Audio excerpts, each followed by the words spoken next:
Xin chào các bạn đã quay lại với kênh Cô Ba Bình Dương. Hôm nay mình xin chia sẻ đến các bạn một món ăn từ nguyên liệu thịt bò giàu dinh dưỡng và cách tự làm sốt tiêu đen thơm lừng hấp dẫn, có thể kết hợp với nhiều nguyên liệu khác nữa để tạo ra những món ăn ngon tuyệt cho gia đình thưởng thức. Cách nấu sốt đơn giản, nhanh chóng, dễ bảo quản, làm một lần để dành ăn lâu dài rất tiện lợi, chắc chắn sẽ khiến cả nhà hài lòng. Mời mọi người cùng vào bếp làm ngay với mình nha. Chúng ta có thể xem những thành phần nguyên liệu chi tiết, hình ảnh nguyên liệu cụ thể để thực hiện món này ở cuối video, hoặc tham khảo những dụng cụ nhà bếp mình hay sử dụng bên dưới phần mô tả của video. Trước tiên mình sẽ làm sốt tiêu đen nhé các bạn. Mình sẽ nấu một hũ lớn luôn, bảo quản trong tủ lạnh dùng dần rất là tiện. Để làm sốt tiêu đen, mình dùng ở đây là 50g tiêu đen hạt.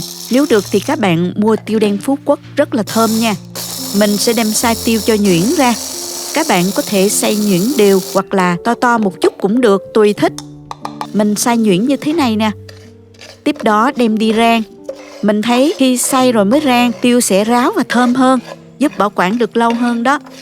Mình đem đi rang cho tiêu dậy mùi thơm là được. Sau đó để tiêu ra một cái tô để nguội bớt nha. Xay nhuyễn thêm một củ hành tím nè, một củ tỏi và 5g gừng nữa nha.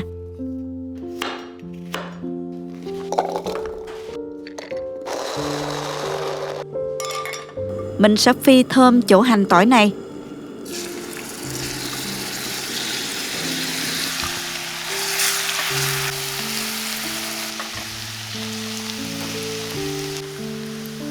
Lọc dầu và để cho ráo ha. Bây giờ mình sẽ pha nước sốt. Chuẩn bị một cái tô vừa. Cho vào đây những nguyên liệu như sau: 50g đường, 20g bột nêm là một muỗng canh đó các bạn, 50g hắc xì dầu, 70g nước tương, 80g dầu hào, 30g mật ong và 300ml nước. Khuấy đều cho gia vị được hòa tan.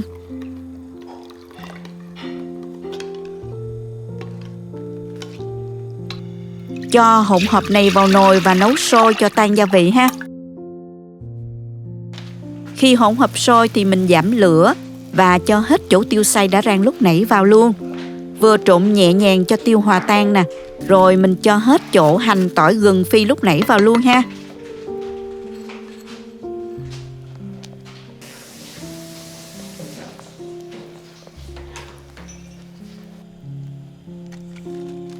Và mình cho thêm 2 muỗng cà phê bột bắp và 1 muỗng canh nước, khuấy tan.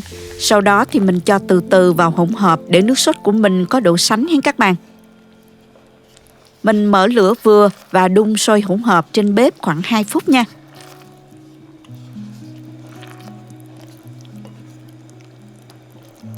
Sau đó tắt bếp và để nguội ha.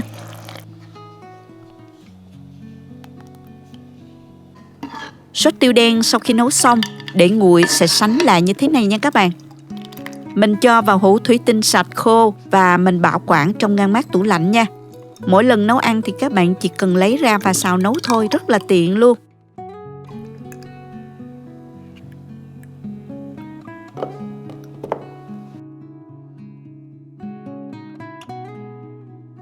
Bây giờ mình sẽ chuẩn bị những nguyên liệu để làm món thịt bò sốt tiêu đen nha. Mình có ở đây là 500g thịt bò. Các bạn dùng thăn bò cho mềm ha. Ở đây thì mình dùng thịt vai, chợ Mỹ gọi là Flatiron Steak. Phần thịt này có lẫn một chút gân giữa các thớ thịt. Xào lên ăn sẽ mềm rất ngon, không bị khô và dai nha. Mình hay dùng thịt này cho các món xào đó các bạn. Giá chỉ bằng một nửa thịt thăn phí lê, nhưng rất là ngon đó nha. Mình cắt thịt bò thành những miếng vừa ăn ha. Không cắt quá mỏng cũng không quá dày ha các bạn. Sau đó thì mình cho qua tô và ướp vào đây 1 muỗng canh nước tương, 1 muỗng canh dầu hào và nửa muỗng cà phê đường, nửa muỗng cà phê bột nêm, nửa muỗng cà phê tiêu, 2 muỗng canh dầu hành tỏi phi. Trộn đều lên cho các gia vị ngấm vào thịt bò nha. Cuối cùng thì mình cho thêm 2 muỗng cà phê bột bắp và trộn đều lên. Trộn thêm một chút bột bắp như thế này giúp khi xào thịt bò không bị ra nước nha các bạn. Thịt bò ướp xong rồi mình để nghỉ 15 phút.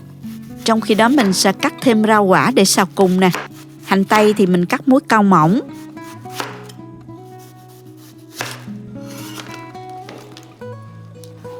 ớt chuông bỏ hạt và cắt miếng vừa ăn.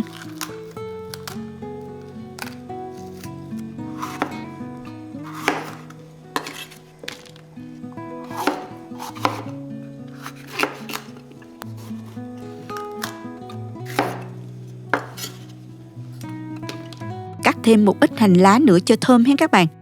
Chuẩn bị thêm một ít tỏi băm để xào thịt nè. Bây giờ mình đi xào thịt bò thôi. Các bạn cứ chuẩn bị sẵn các nguyên liệu. Khi gần ăn thì mình hãy xào cho nóng sốt nha. Bước xào rất nhanh đó. Cho vào chảo một ít dầu ăn, rồi mình cho tỏi băm vào phi lên cho thơm. Sau đó thì mình cho hành tây vào xào sơ. Tiếp tục mình cho ớt chuông vào nè.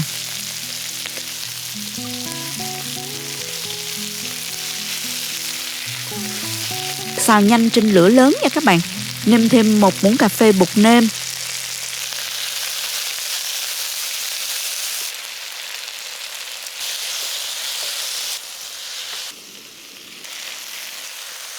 Và mình đảo đều khoảng 1 phút cho đến khi ớt chuông và hành tây vừa chín thì mình cho ra đĩa. Tiếp tục là mình xào thịt bò. Mình không xào chung để tránh rau củ ra nước nha. Món xào nhiều nước quá sẽ không được ngon đó các bạn. Cho thêm một ít dầu ăn vào chảo. Dầu nóng thì mình cho tỏi vào phi lên cho thơm.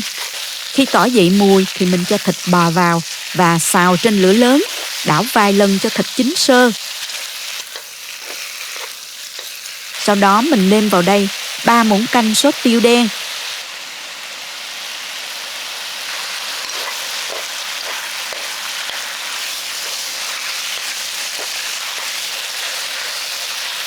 Trộn đều khoảng 1 phút cho thịt chín đều.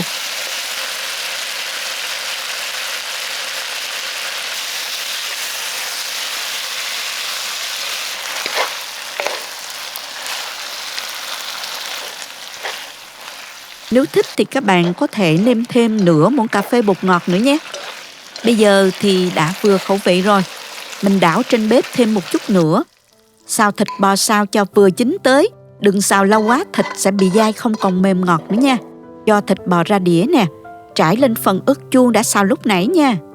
Vậy là món ăn của mình đã hoàn thành rồi đó. Mời các bạn cùng thưởng thức qua màn ảnh nhỏ với mình nha. Món ăn này rất là thơm luôn đó nghe. Mùi sốt tiêu đen lan tỏa khắp căn bếp luôn đó các bạn. Sốt phủ đều lên những miếng thịt bò bóng bẩy rất là bắt mắt.